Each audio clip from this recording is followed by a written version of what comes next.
Song Without Words, Opus 19, number 4. It starts with an introduction. It has a lot of broken chords, and within the broken chords you have a melody. Now what makes it tricky is he has some parallel thirds in these broken chords, and then he has some stretches up where you might have to reach up to a third by way of a ninth. It's a little easier. You can see what I'm doing. Things like that go on. At the very beginning, you can fit everything under your hands, but then you have these stretches, and you may have to use these rotations, which I use. The first thing I do is I want to find out the melodic thread that's going through these broken chords. And the broken chords having, again, thirds, and sometimes having ninths and sevenths and sixths between the thumbs and the five.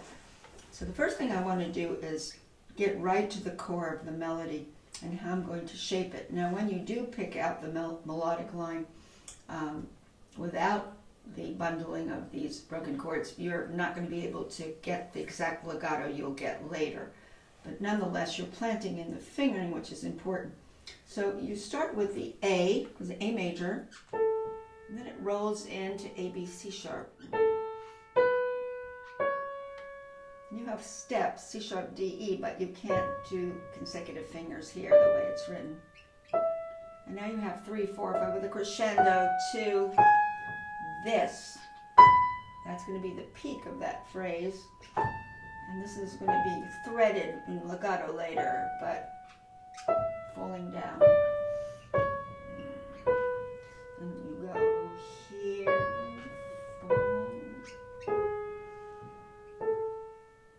And then at the very end of that, you have just a series of tonic A's.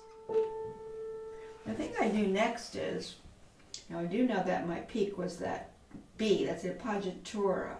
Appoggiatura means a non-harmonic tone on top that is going to resolve into the neighbor note below, such as you get this. Into the 6th chord. But that is going to be the peak of that phrase way up there. What I do next is I do a little bit of blocking, creative blocking, like this. I'm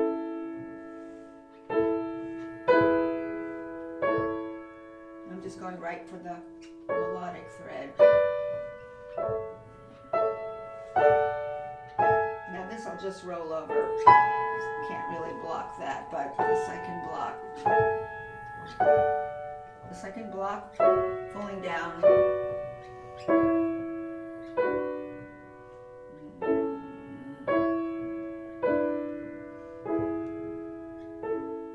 then here. I could have just ended with that A because that's going to be the melodic tonic resolution there. And then there's just going to be the remaining 6 that fit into the tonic.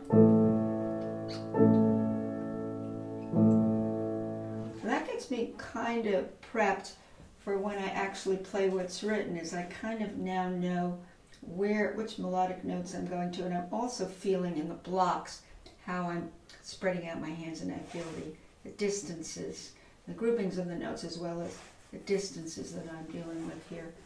And those are good things to do as a little prep. So now if I play it as written, I'm more able now to feel out where it's going. So I know I want the A at the beginning rolling to the next A that's rolling to there, and this is rolling, roll, and this is rolling, most and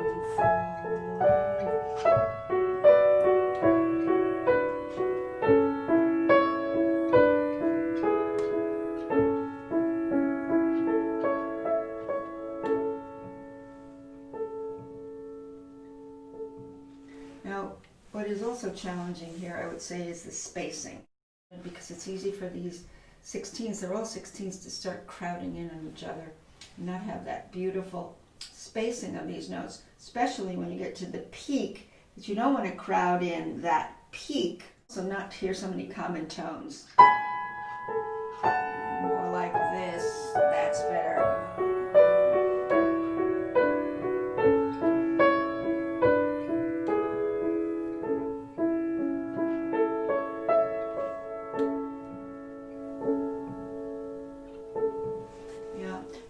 challenge is that when he gets to this peak here, he suddenly has eighth notes on top, which means you have to hold the eighth note through 2 of the 16ths. You don't have that for most of the first measure and most of the second, but when you get to the second half of the second measure, he actually writes it like this, as if you have to hold that down like that, as you can see.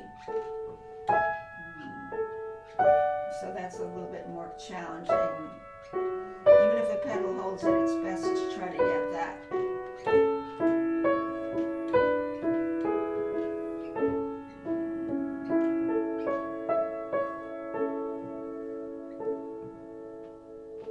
And the other thing is the rotations. To get some of those rotations and really loosen it up a little bit so that you get, you can see I'm rotating.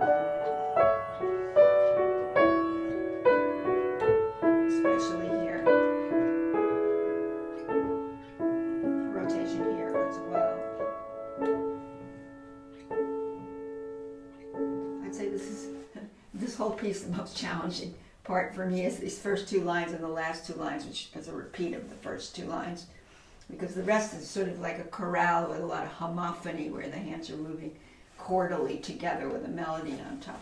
So the bass line, you have the fundamental bass, 1, 2, 3, 4, 1, 2, 3, 4, 1, 2, 3,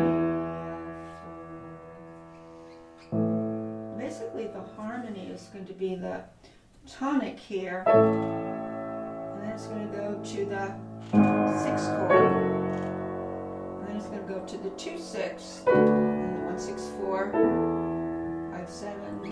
It's going to be all happening upstairs, which is going to create that harmony with the bass. But that's fundamentally what's going to happen.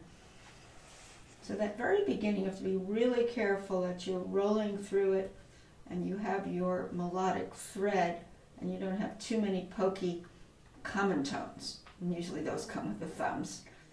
Roll into A, B, C sharp 1, C sharp, D, dip,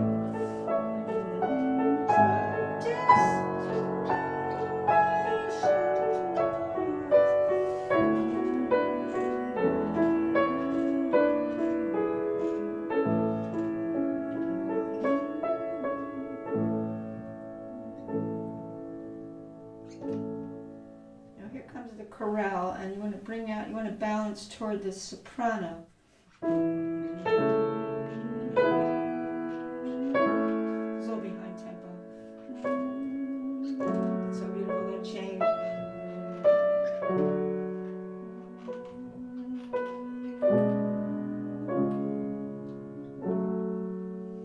Bring out more back to A major, and now he's going to play the theme.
time tempo, but it gives you an idea that each time the theme came back, he did something else. First he got louder and he did a little bit of a grace note into it, and then another time he decided to variate it, to intensify it. Just looking at the different times, what he does with it. It's, of course, the last time is the most different, where he's really creating a going toward the climax, where he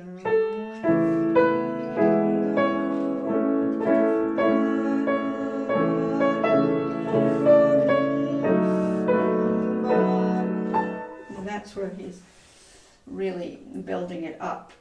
And then, of course, at the very end, when he comes back to the beginning, he's anticlimactically getting very soft